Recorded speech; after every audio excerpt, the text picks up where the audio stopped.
Boa tarde. Começamos então com o Porto Canal, a antevisão do jogo. Ministro, muito boa tarde. Boa tarde.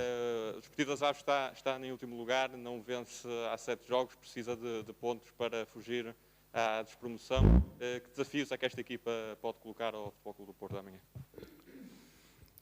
É um jogo de campeonato onde à medida que caminhamos para o fim,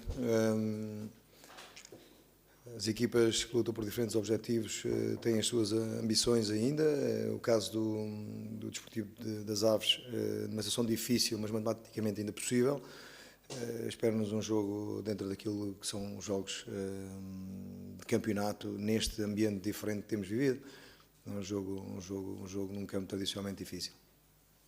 Vamos fazer ali com o Nápoles, que assim já se faz. Boa tarde, Sérgio. João Nápoles esteve aí, ainda que hoje em representação também da SIC e da CMTV. Eu se calhar começava pelas perguntas que me foram enviadas então pelos meus colegas. Começo com a pergunta da SIC. Com os castigos de Manafá e Alex Telles, mais a ausência de Marcano, vai ter de apresentar basicamente uma nova linha defensiva. Que preocupações é que isto lhe traz nesta altura tão decisiva do campeonato? As preocupações normais, ter que preparar um jogo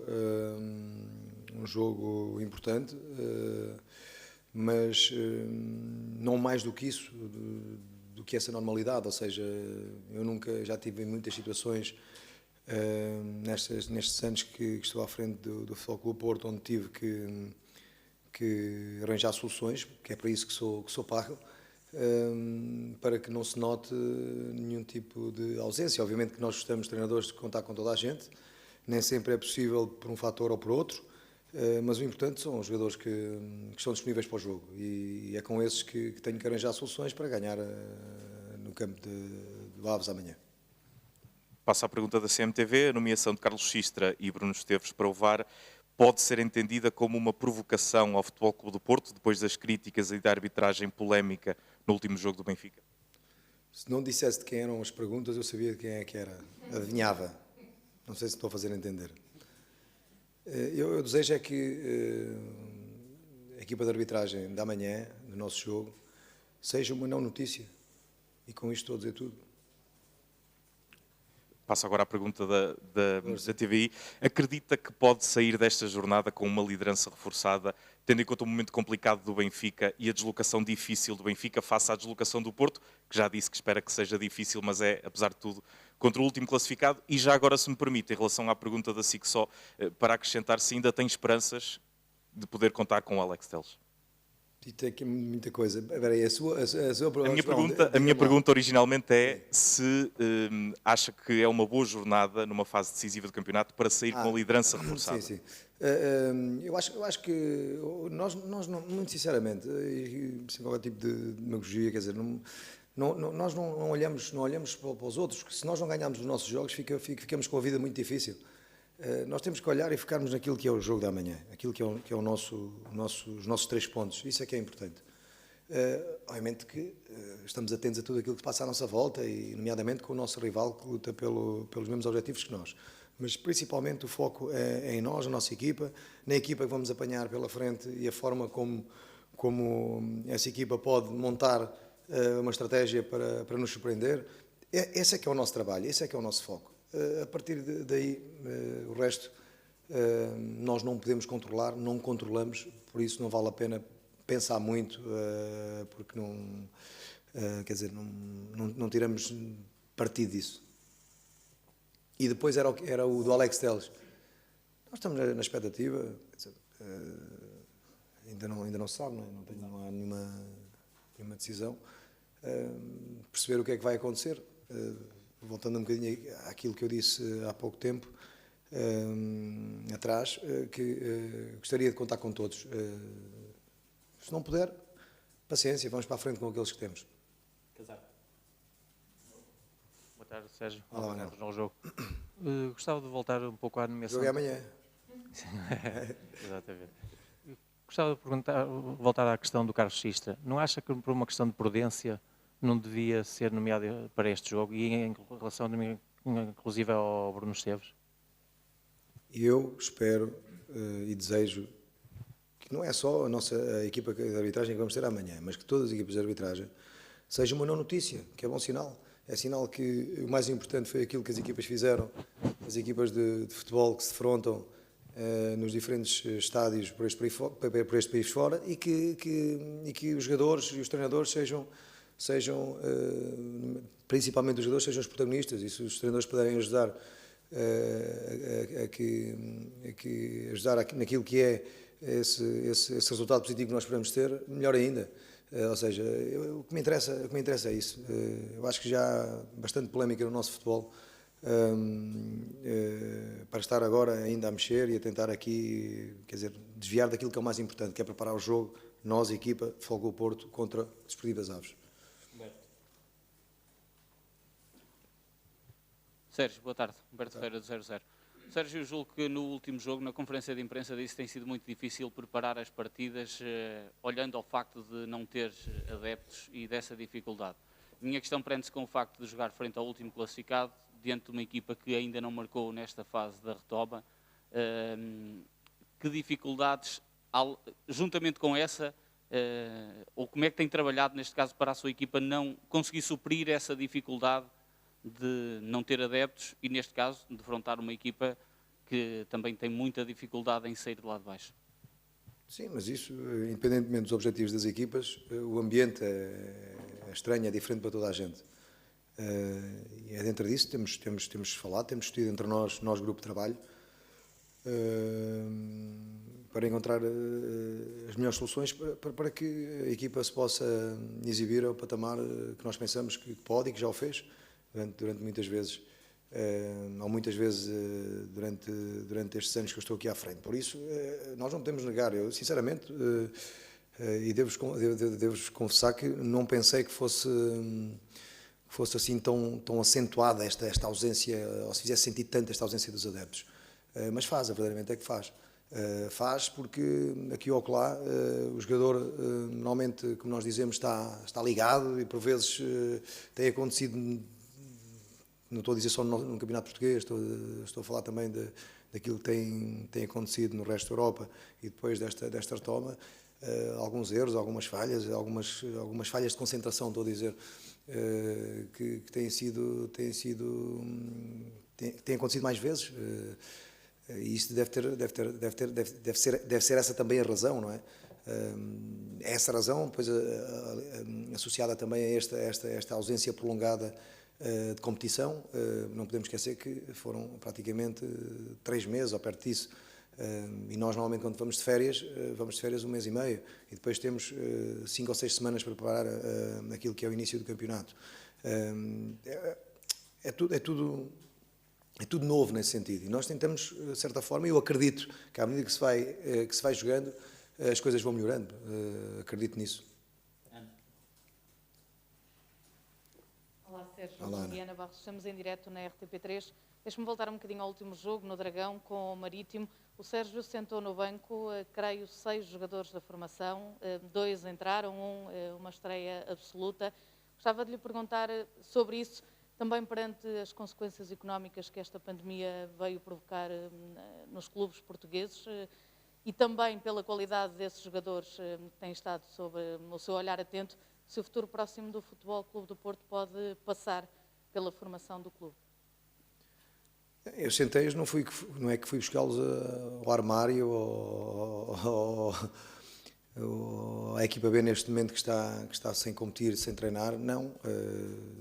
Estavam no banco porque treinam diariamente connosco, têm qualidade para isso, e são os jogadores que temos, que fazem parte do plantel, visto que agora podemos alargar aquilo que é as opções no banco de suplentes, o que eu fico contente, porque é demonstrativo também de mais opções para o treinador. Obviamente depois aqui pode discutir ou não o timing, como eu já o disse, quando da ideia e quando me perguntaram na primeira jornada que aconteceu depois deste reinício do campeonato, que eu disse que se calhar o timing não era o melhor, mas estava completamente de acordo em o treinador ter mais opções, os jogadores não irem para a bancada e estarem no banco de suplentes, mais opções quando são tomadas certas. Se calhar mais razões também para criticarem os treinadores, porque são mais 2 substituições que pode fazer. Porque também há essa situação, não é? Mas agora assim, e é novo também. Eu acho que introduzir algo novo na parte final, em termos de timing, não sei se é o melhor, porque isto também é importante estudar isso. É importante perceber o que é que mais 2 jogadores em campo pode dar à equipa ou não. Não é? E eu acho que de um momento ao outro, não sei, eu estou de acordo com isso, estou de acordo com as 5 substituições, acho que tudo o que é para elevar ou para manter durante mais tempo o nível do jogo, porque hoje em dia fazem-se muito mais jogos que se faziam antigamente. Hoje em dia os jogadores, os jogos são mais rápidos, mais intensos, há mais velocidade, há tudo isso que é diferente daquilo que acontecia antigamente. Por isso eu estou completamente de acordo com esta nova regra. Agora, introduzi-la a 10 jornadas do fim, a 9 jornadas do fim, é que não sei se será correto, mas também não cabe a mim, foi decidido. Há essa possibilidade, há que usufruir dessa possibilidade dentro daquilo que nós temos à disposição, e nós temos um plantel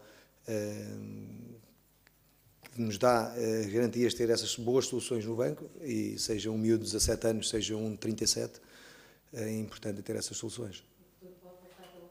Eu acho que sim, já o disse. Eu acho que sim, não. Eu tenho a certeza que num futuro próximo, se esta fornada de jogadores que eu estou a treinar neste momento, da formação, ou se houver essa continuidade, porque nós não sabemos o que é que poderá acontecer, podem chegar aqui alguém e bater a causa dos jogadores, quer dizer, isso não podemos adivinhar. Agora, podemos sim, eu posso adivinhar sim, é que com a qualidade que há, o Futebol Clube do Porto está bem servido para ter uma base da formação nos próximos anos. Rodrigo. Boa tarde, Sérgio, em direto para a Sport TV+. Diria que todos os 8 adversários até a final do campeonato para o Porto têm potencial para poderem jogar com 3 centrais, uns mais, outros menos, porventura o Aves e o Boa Vista os próximos mais. Perguntar-lhe qual é o seu grau de suspeita de que isto possa relativamente de facto acontecer, e se é suficientemente forte essa suspeita para justificar que tenha direcionado o seu trabalho para aí. É uma pergunta bastante interessante. Sim, trabalhámos também com essa possibilidade de perceber que os adversários que jogam contra nós não só estruturalmente são os adversários que vamos apanhar que já jogam com uma linha de 5, ou seja, com 3 centrais. Depois há várias formas de olhar para isto. Pode ser um 3-5-2, pode ser um 3-4-3, pode ser um 5-4-1, depois da forma e a dinâmica que as diferentes equipas introduzem na equipa, aí já difere um bocadinho. Mas, de qualquer das maneiras, estamos preparados para isso. Foi pensar também numa situação dessas que temos trabalhado, até porque cada vez mais, jogando contra o Porto, mesmo não estando habituado a essa equipa a jogar assim, fazem. Isso é um sinal de respeito, até porque sabem a forma e percebem a forma que nós jogamos e os nossos pontos fortes, e definem a estratégia que têm que definir, que nós não podemos controlar, mas é olhar para isso também que temos vindo a trabalhar, sem dúvida nenhuma.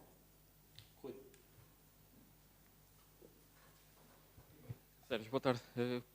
Duas questões, se me permitir, uma de cada vez. Sim.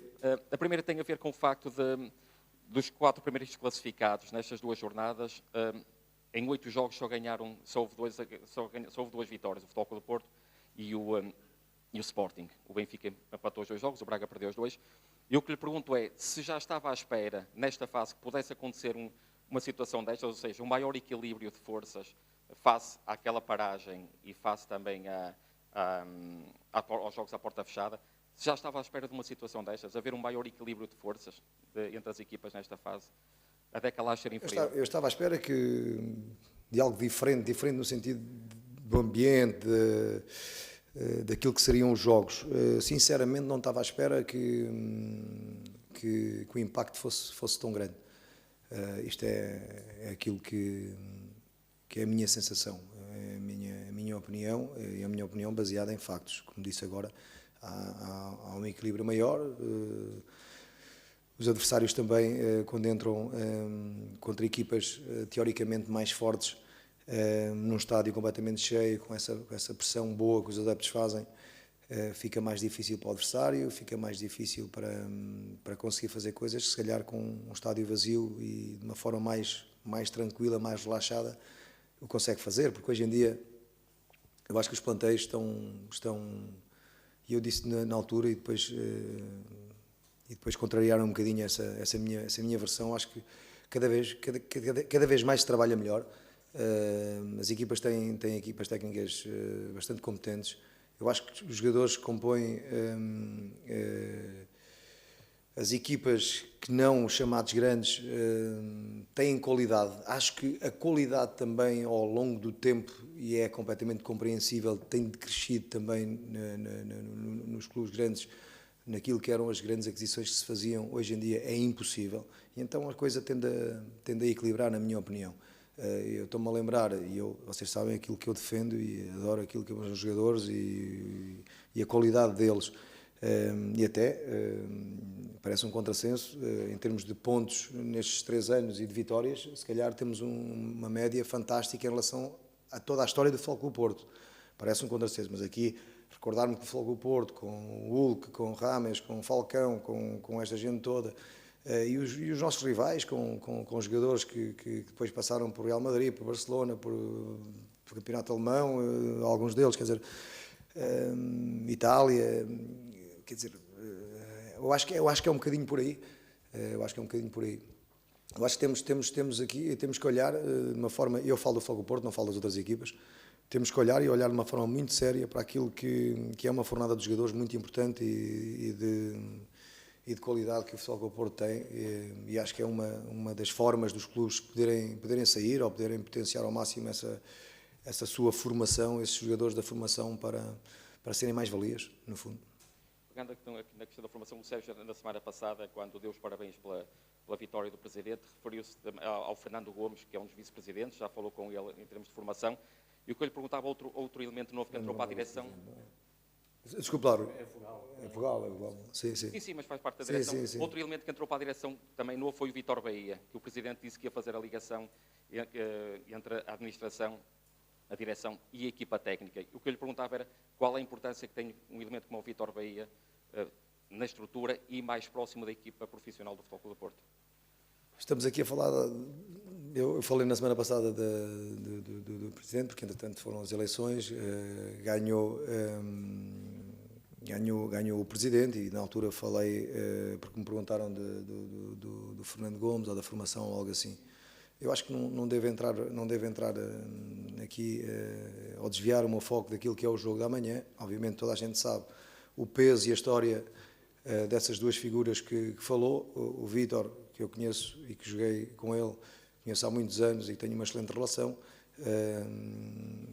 mas eu, sinceramente, em termos profissionais, o Presidente saberá muito melhor aquilo que vai ser o desempenho do Vítor aqui. Eu ainda não tive a oportunidade de conversar sobre isso, porque estamos todos focados, no fundo, o Presidente